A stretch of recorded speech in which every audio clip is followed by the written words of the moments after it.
Those of you in attendance live and those of you watching remotely to the official beam raising ceremony of Oxford's newest Class A office building, 75 Hopper Place.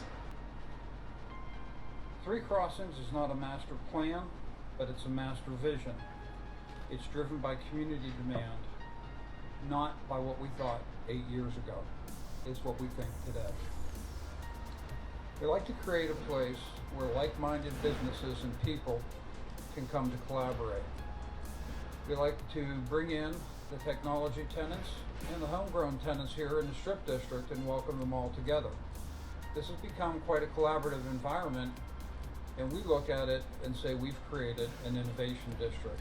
An innovation district is one in which commercial enterprises with a like mind, primarily in today's world in the technology sector, work in a close geographic proximity to one another to share ideas and move their forces forward. When we had a groundbreaking, we were in a different place. I don't think anybody could have foreseen the challenges. We know on projects there are always challenges. We didn't realize one of those challenges would be a worldwide pandemic. How having to do moving forward with this project says a lot about Oxford, but it also says a lot about Pittsburgh and this region, because our development community has continued to move forward, has continued to invest, and continued to build their projects throughout this pandemic, doing it differently, doing it the right way. And when you look at our workforce, the labor unions who are doing this work, they've been continuing to stay busy, continuing to move forward and build this region up and do it in a safe way.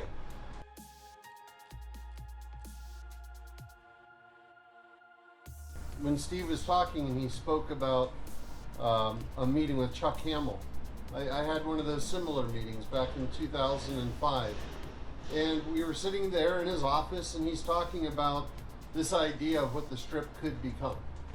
And at that point, there was nobody talking about living in the Strip. This idea of driverless cars was in hushed tones around Carnegie Mellon University.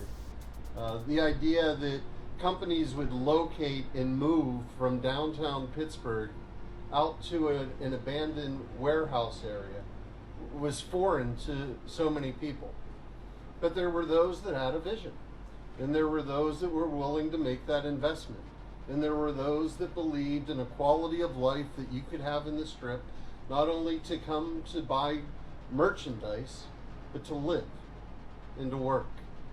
And together that partnership, through the leadership of Oxford Development and other developers, has taken off. Oxford team, to the Mason family and to the Lewis family, thank you for not only building buildings, but doing it in a way that builds community. As we stand here today with Local 3, as they put up that last part of steel, and the iron workers that call this neighborhood their home, we realize that this type of economic development won't only benefit those that will work within those walls, but those that built those walls. We recognize that these buildings that are being built have the least impact on the environment that buildings can be built today, and we use those as the standards of success along with how much per square foot. So, checking a lot of boxes today, folks, and I want to thank you for doing that, because what you're doing is you're building upon a legacy of those that came before us and made sure that they had those same standards.